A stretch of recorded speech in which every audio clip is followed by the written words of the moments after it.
Ayer domingo, el INE publicó la lista de 4.224 candidaturas enviadas por el Senado de la República para la elección judicial. Ya se supone las listas oficiales, las finales, ya por quien vamos a votar el próximo 1 de junio.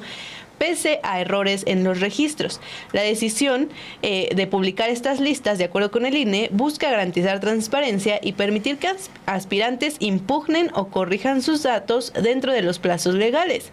Las listas presentan varios vacíos en la información, especialmente en los registros del Poder Judicial. Datos como el CURP, claves de lector y contacto faltan en múltiples casos, lo que generó críticas dentro del Consejo General del Instituto. El Senado envió los listados el 12 de febrero, pero el INE detectó diversas irregularidades. En algunos casos, candidatos aparecieron sin haber ganado la selección, mientras que otros que solicitaron su retiro siguen en la lista. En la contienda por la Suprema Corte de Justicia de la Nación figuran 78 registros para 64 aspirantes. O sea, nos están sobrando 14 nombres que no deberían de estar. Yasmín Bonilla García es la única persona que aparecerá en la boleta 3 veces. Al haber sido seleccionada por todos los poderes. También esto es medio confuso, ¿no? Que todo un nombre en los tres comités, cuando puede ser que hubieran depurado toda esta lista. Si apareces en una, te eliminan en los otros dos. Pues ya estás como candidata en un comité. Pero bueno, ella, por ejemplo, va a aparecer en la lista de los 3 comités. Para la Sala Superior del Tribunal Electoral del Poder Judicial de la Federación hay 18 registros de 16 aspirantes.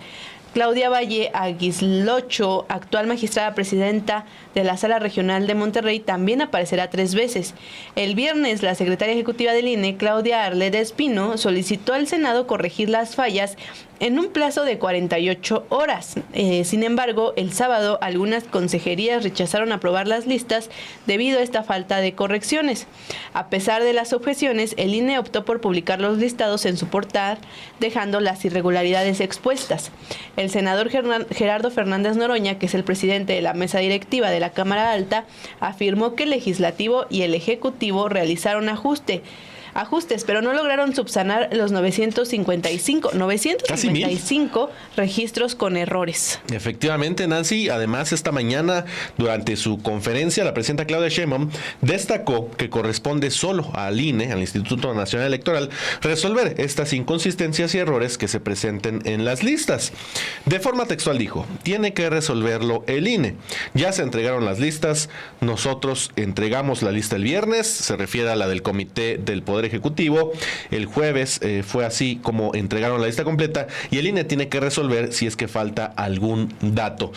Este día, hace un ratito nada más, porque la sesión sigue, el Consejo General del INE está discutiendo esta situación y los consejeros destacaron estas inconsistencias, hablaron de ellas y qué es lo que puede hacer o no el INE. Vamos a escuchar en primer lugar a la consejera Rabel. Creo que sí. El viernes 14 de febrero a las 10:47 de la mañana. Se nos da cuenta que la Secretaría Ejecutiva remitió los listados de candidaturas y los anexos entregados por el Senado mediante oficio a la Unidad Técnica de Servicios Informáticos, cito, para su análisis y procesamiento conforme a la normatividad aplicable.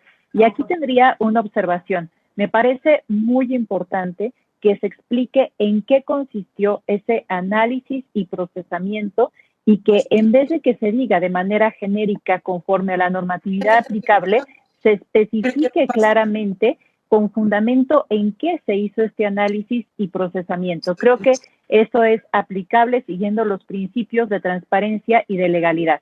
Ahora, derivado de lo anterior, la Unidad Técnica de Servicios Informáticos determinó que de los 4.224 registros de personas candidatas realizados por los comités y remitidos por la mesa directiva de la Cámara de Senadores, se identificaron espacios vacíos derivados de que no se pudo obtener información y que forman parte de los datos mínimos requeridos por esta autoridad electoral. Por ejemplo, en el caso del Poder Legislativo, se identificó un registro con una fecha de nacimiento incorrecta, se identificaron 4 registros sin CUP, se identificó un registro con un CUP a 16 dígitos, 8 registros no tienen clave de elector. En el caso del Poder Ejecutivo, 13 registros no tienen cuenta de correo, 2 candidatos a personas juzgadoras de distrito no tienen circuito ni especialidad, ningún registro tiene fecha de nacimiento ni número telefónico, ningún registro tiene clave de elector. En el caso del Poder Judicial, ningún candidato tiene dato de contacto, ningún candidato trae datos de identificación como CURP o la clave de elector. Se identificó una persona registrada que no formó parte del listado de personas insaculadas. En el caso de jueces de distrito en funciones, ningún candidato trae datos de contacto, ningún candidato trae datos de identificación como CURP o clave de elector. La información de los cargos por los que aspiran no se encuentran en los catálogos como materia o especialidad. En el caso de magistraturas del Tribunal de Disciplina Judicial y de tribunales colegiados de circuito, ningún candidato trae datos de contacto, ningún candidato trae datos de identificación como CURP o clave de elector. En el caso de magistraturas adscritas de manera interina, ningún candidato trae datos de contacto, ningún candidato trae datos de identificación como CURP o clave de elector y no es posible identificar el cargo por el que se postulan. En el caso de jueces y juezas adscritos de manera interina, ningún candidato trae datos de contacto, ningún candidato trae datos de identificación como CURP o clave de elector y no es posible identificar el cargo por el que se postulan. Creo que es importante señalar que es indispensable contar con los datos de contacto de las personas candidatas, por ejemplo, para poder comunicarnos con ellas en los casos de que se presenten renuncias a fin de constatar su voluntad. En el caso de la CURP o clave de elector, esos datos pueden servir para evitar homonimias. Adicionalmente, los datos de contacto son fundamentales para la fiscalización, ya que una vez creados los usuarios y contraseñas de las personas candidatas a juzgadoras al mecanismo electrónico para la fiscalización de personas candidatas a juzgadoras, las claves de acceso deben ser enviadas al correo electrónico proporcionado por la persona candidata en la lista remitida por el Senado. En atención a toda la información faltante y las inconsistencias detectadas, mediante oficio, el 14 de febrero se requirió a la presidencia y la mesa directiva del Senado que se nos brindara información que subsanara las inconsistencias detectadas. El 15 de febrero pasado, mediante oficio, el senador Gerardo Fernández Noroña dio respuesta a los requerimientos señalando que detectó 14 casos con información incompleta vinculados con la propuesta del legislativo, por lo que volvió a remitir en formato CD el documento que contiene el listado referido, en el cual se encuentra la información de las personas que se registraron ante el Comité de Evaluación del Poder Legislativo Federal. Por lo que respecta a la información del Comité de Evaluación del Poder Ejecutivo, refiere a un oficio asignado por la Secretaría Técnica de dicho comité, en el cual manifiesta la imposibilidad de remitir dicha información en virtud de que dicho comité ha concluido sus funciones. Por lo que respecta a la información del Comité de Evaluación del Poder Judicial, anexa constancias del envío por correo electrónico de un oficio dirigido a la ministra presidenta de la Suprema Corte de Justicia de la Nación, mediante la cual solicita la información requerida. Sin embargo, asumo que la respuesta no distará mucho de lo que nos informó del Comité de Evaluación del Poder Ejecutivo, es decir, que no se nos podrá dar información porque este ya se disolvió. Y me parece que en el caso del Comité del Poder Judicial, incluso antes que el del Ejecutivo, porque fue público que sus miembros renunciaron. Así que estamos ante un obstáculo más en esta elección, porque es importante contar con esa información para poder, en su caso, solicitar las ratificaciones de las renuncias que se lleguen a presentar. Para constatar que en caso de haber nombres que se repitan, podemos saber si son homonimias o verificar si se trata de una misma persona postulada por más de un poder. Además, los datos de contacto son necesarios para darles acceso a las personas candidatas a juzgadoras al mecanismo electrónico para la fiscalización de personas candidatas a juzgadoras. Ahí tiene una serie de fallas dentro de este listado dichos por la consejera, y también habló el consejero Jorge Montaño Ventura. Destacó que el INE no está facultado para enmendar algún error de captura de información, todo esto de los teléfonos, de los correos que faltan, todos los datos de contacto que muchos candidatos y candidatas no tienen en la lista. Dice el consejero que no es su trabajo hacerlo. Adelantó que mucho menos tienen la atribución de modificar o enmendar las listas que fueron remitidas por parte del Senado de la República. Vamos a escuchar lo que comentó el consejero Montaño Ventura. Es importante señalar a la ciudadanía de manera enfática que el Instituto Nacional Electoral no es responsable de la información que fue aportada por el Senado de la República, pues tal como lo establece la convocatoria respectiva, cada comité de evaluación integraría su lista de candidaturas, la remitiría al poder respectivo para su aprobación y a su vez, al Senado de la República para que, posteriormente, dicha Cámara entregara las listas a esta autoridad. Es decir, la función del INE únicamente fue de recepcionar los listados y no de corregir errores que provienen de origen desde quien nos remitió la información. Es decir, se procura validar la información que se nos envió y por eso se procede a su revisión y requerimiento de información, por lo que soy claro y cabal, nosotros no conformamos listado o expediente alguno y mucho menos incurrimos en responsabilidad alguna respecto a los errores encontrados.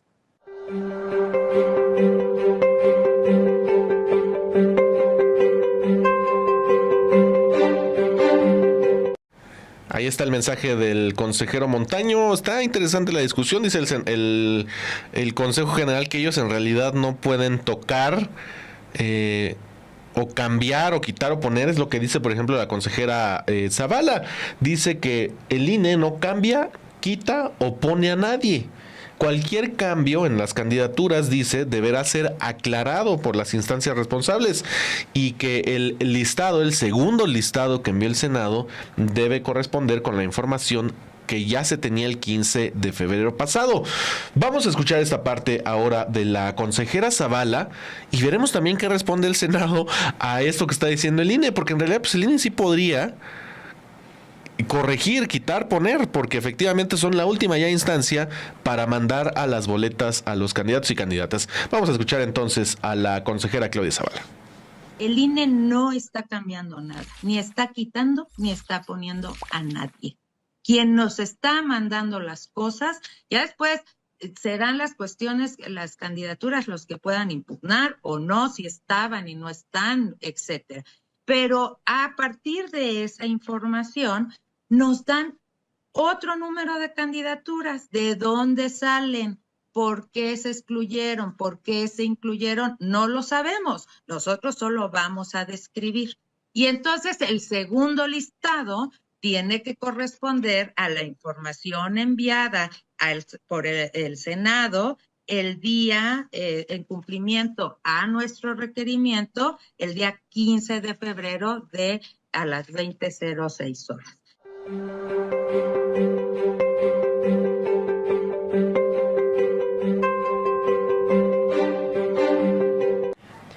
Ahí tiene lo que está sucediendo en el Consejo General del INE, varios reclamos de los consejeros. Vamos sí. a ver qué responde el Senado de la República, qué va a suceder con estos errores en la lista, porque pues si bien el INE dice que no, que ellos no pueden modificar, no pueden agregar, es verdad, no pueden agregar ni quitar nombres, se supone que ya son las citas definitivas que enviaron los comités, que ya los evaluaron, que ya son los definitivos, los que ellos consideraron mejores para ser los candidatos y las candidatas para la elección judicial, no podrían quitar o poner, o sea, sí está complicado el asunto. Desde el Senado debieron llegar bien ya las listas para proseguir con todo esto de la elección, pero bueno, ahí tiene lo que mencionan los consejeros, las consejeras. Vamos a estar al pendiente de lo que resulta de esta sesión del Consejo General y a ver qué sucede, qué dice Gerardo Fernández Noroña desde el Senado de la República. Ya tuiteó el presidente del Senado, Gerardo Fernández Noroña. Lo que hablábamos. Responde al Instituto Nacional Electoral, al INE, y dice: para pelearse se necesitan dos y de ninguna manera entraré en controversias con el INE, dice Fernández Noroña. Ya cumplimos, se refiere al Senado, se refiere al Comité de Evaluación del Poder Legislativo, ya cumplimos y reiteramos nuestra disposición de coadyuvar en lo que podamos. Pues le está diciendo al INE, pónganse a trabajar. Ya están las listas, todas medio mal hechas, pero bueno, ya están las listas. Ahora ustedes depuren, pongan, no pongan ni quiten candidatos, sino, si falta información, pues hay que buscarla, hay que ponerla, hay que corregir. Eso es lo que les dice Noroña entonces al INE. No voy a entrar en conflictos con ustedes, nosotros ya cumplimos, ahora les toca a ustedes, y si les podemos ayudar en algo, les ayudamos. Pues yo creo que en que manden la información que falta. Pero bueno, ahí tiene la respuesta de Gerardo Fernández Noroña, que era lo que estábamos hablando, a ver qué respondía. Ya dijo que no se va a pelear con el instituto. Pero bueno, a ver qué pasa al final de la sesión del Consejo General del INE.